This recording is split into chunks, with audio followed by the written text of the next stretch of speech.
What's going on, guys? Welcome back to Out of Mana. Riftbound is still a pretty new game, but over the last few weeks I have played what can only be described as an ungodly amount of it. We've had 4 local tournaments, I've taken part in 3 online ones as well, and I've done fairly well across the board. I've topped with Kai'Sa 3 times, gotten second place with her once, and then topped with Teemo, Misfortune, and Ahri. Ahri's the third one.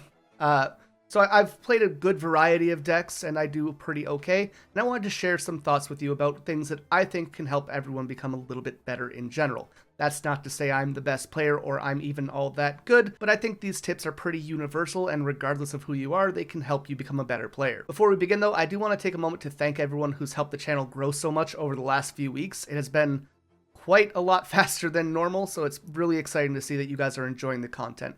If you do enjoy it, remember to leave a like and subscribe. You can check out our Discord in the description down below, where we can play games, talk about different videos that I'm putting out, or even help with people building their decks. And if you want to go an extra step even further, you can check out my Patreon in the description and support the channel that way. But with all that out of the way, let's get into our tips. So first and foremost, and this one might seem a bit obvious, but I think that the most important thing you can do is know the card pool. Knowing what your opponent has available, depending on how many runes they have up, or what they can plan to do throughout the rest of the game, can be make or break in making sure that you're successful. If you're playing against a Kai'Sa and they have 1 energy up, you can expect a Hextech Ray, a Cleave, a Stupefy, or a Retreat in response to what you're trying to do. If they have 3 energy up, you might expect a Void Seeker. If they're going into having 7 energy on their turn, you might be able to play around an Acathian Rain. These are all little things, and every deck has cards that you need to be aware of, so knowing when they have access to those in response to your actions or the board that you're building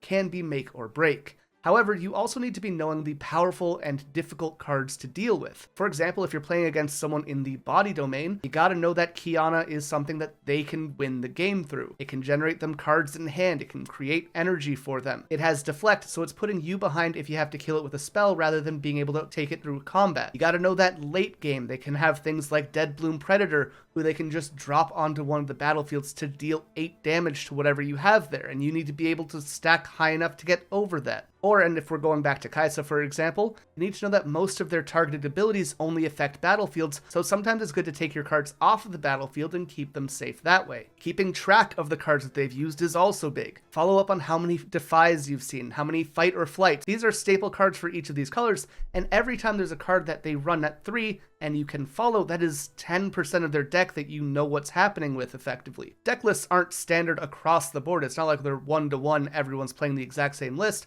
However, there are cards that every deck plays typically at 3. Like I said, Defy is a great example. I don't think you're seeing a green deck without it. Same with Discipline or Charm. Like, these are things that you can keep track of to know what you have coming through the game. All of that to say, knowing what your opponent is capable of is the single most important thing you can do to make sure you're not falling too far behind or falling into any big pit trap. And the second most important thing is knowing your own deck. Starting with deck building, having a good energy curve so you can play things consistently throughout the game is pretty important. You need to balance the amount of removal and units and battle tricks and all those other support cards in your deck so that you're not drawing too poorly or bricked whenever you're playing a game. If you have a bunch of battle tricks and maybe not enough units, then all of those cards are useless, right? And if your opponent plays something big and you never have an answer, maybe you can consider putting in some kind of hard removal. A great way to help with this is actually a geometric calculator. This is essentially a tool that can tell you the odds of drawing any card in your opening hand or at any point throughout the game, depending on how far through the deck you are. They're pretty simple to use, you can find them online, but they can really help build your decks to make them feel more consistent. On top of building your deck right, you need to be able to play your deck right. First and foremost, how does your deck interact with the different battlefields? If you have a bunch of cards that target your own units, then the Dreaming Tree is a fantastic battlefield for you to be working around. But in games 2 or 3, when the Dreaming Tree can't be there or won't be there, so you can maybe put more value on them in game 1 and side them out into game 2. You also need to know your outs for every situation. If they have a big unit on the field and they're just stacked really tall, and maybe you're playing Viktor, so you know that you have a Call the Weak in your deck that can answer this big unit, and all of a sudden draw spells that can get you to Call the Weak to answer it in a timely manner are more valuable.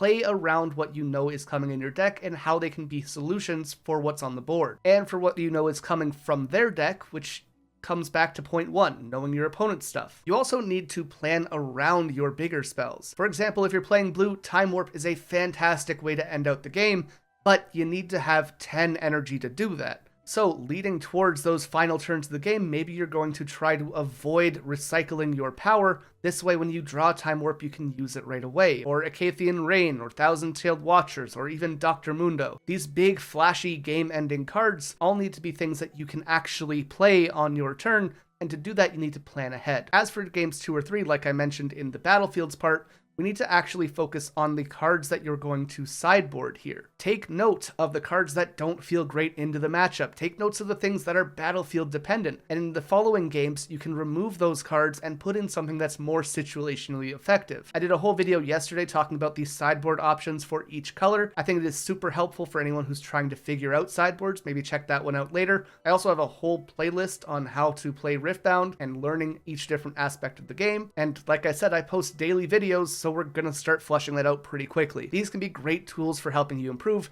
and even if you don't like my videos specifically, find some kind of source online that can give you a good amount of information about what you're trying to do.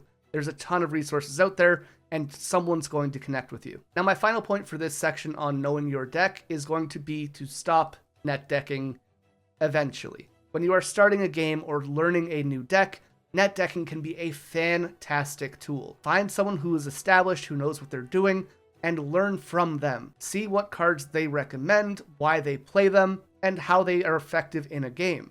And then, once you've tested that out, you can start switching cards to fit your playstyle more. Net decking is a fantastic way to learn about the game, but once you are established, building your own deck can help you feel connected to it and help you understand the reason behind the cards. I put this card into this deck for this purpose, and that helps you plan things out throughout the game as well. Now, the next tip is going to be about the pace of the game, and there's two kind of contradictory points to this section. The first one is to play for tempo. You want to maintain control of the board in almost every point of the game. Having your opponent be on the defensive and having them answer your field as opposed to you having to answer theirs is crazy important. This means playing low to the ground units that you can get onto the board to fight for the battlefield early. For those who don't know what tempo is though, it's basically the ability to play the game on your timing. So, for example, let's say you start the game off and you play a Poro. Your opponent goes on to play their own Poro on their turn, and then on your second turn, you play a card that kills that unit in their base. You move your Poro up, and now the other player has a couple things to get over here. You already have a piece that's established at a battlefield. They can't just move their unit forward to attack into it. They have to have a different solution. But playing that different solution means that they might have to skip their turn early on. You have built tempo here. You are ahead and they have to catch up to you. Now, the second part here is patience. Rushing into things can be great for getting ahead, but if you are already ahead, you don't need to overcommit, and you can play a bit slower and more methodical to make sure you can maintain that lead. Choosing not to recycle your runes as often if you're in an established spot can be very good for keeping you established, especially if they're recycling their runes to catch up to you, right? Retreating from a battlefield to make sure that your opponent can't just target the units with spells or fight your units to kill them there.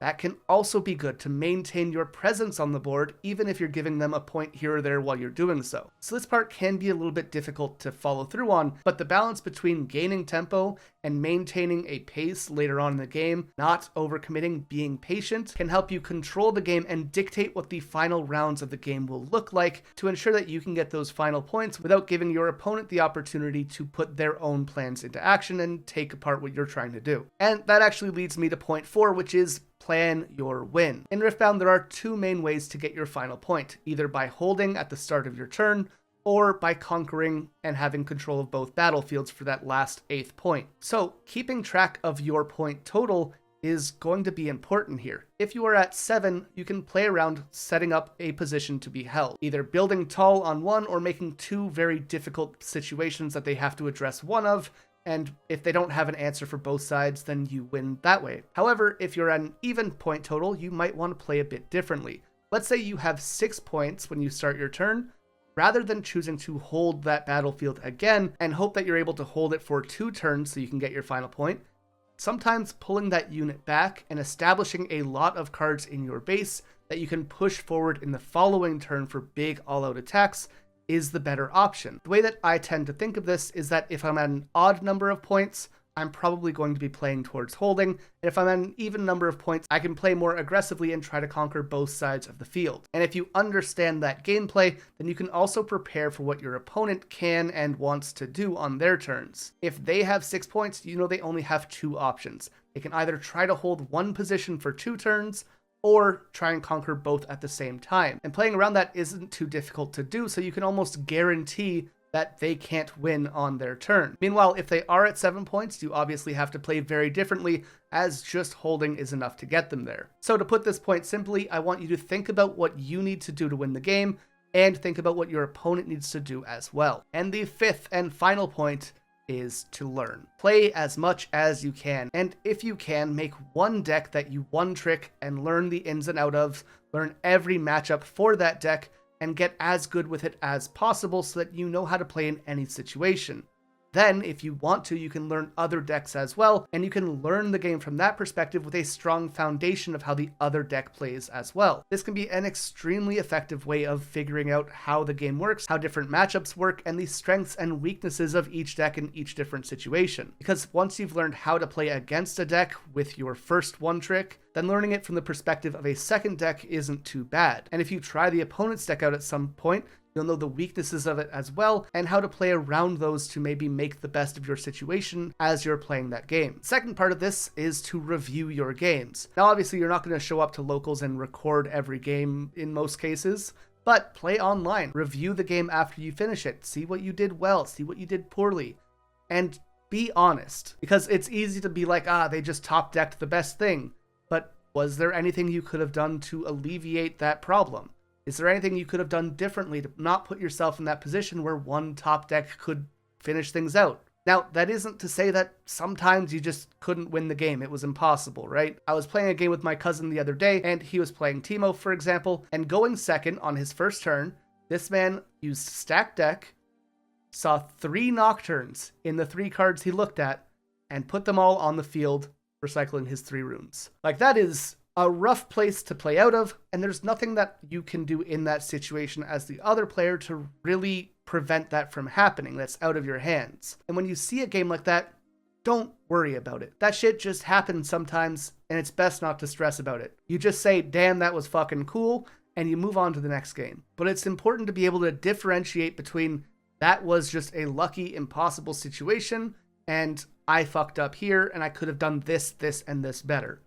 Be real with yourself. Don't judge yourself for making a mistake. It's okay. Along those lines, have people that you can play with. Build a community and get feedback from them after a game to become better. Learn from what they do well. Talk about the mistakes that each of you make in a game.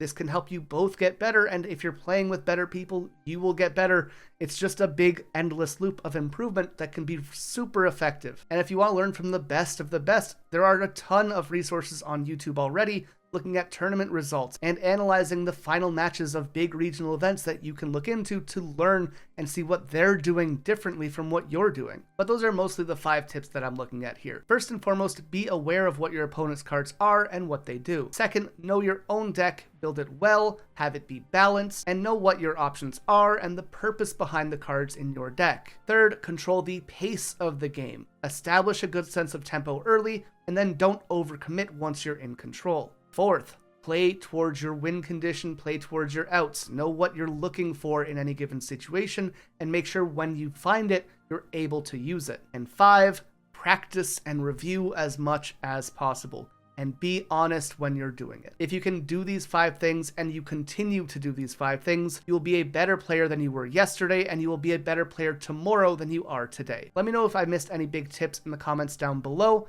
and what you think is important to improving and being a better Riftbound player. Make this video's comment section a fantastic resource for anyone who stumbles across it, and we can all improve together. With all that being said, thank you all so much for watching. If you enjoyed, leave a like, subscribe, check out the Patreon or the Discord, and again, thank you for all of the support that the channel's received over the last few weeks. With all that being said, I will see you tomorrow for the next video.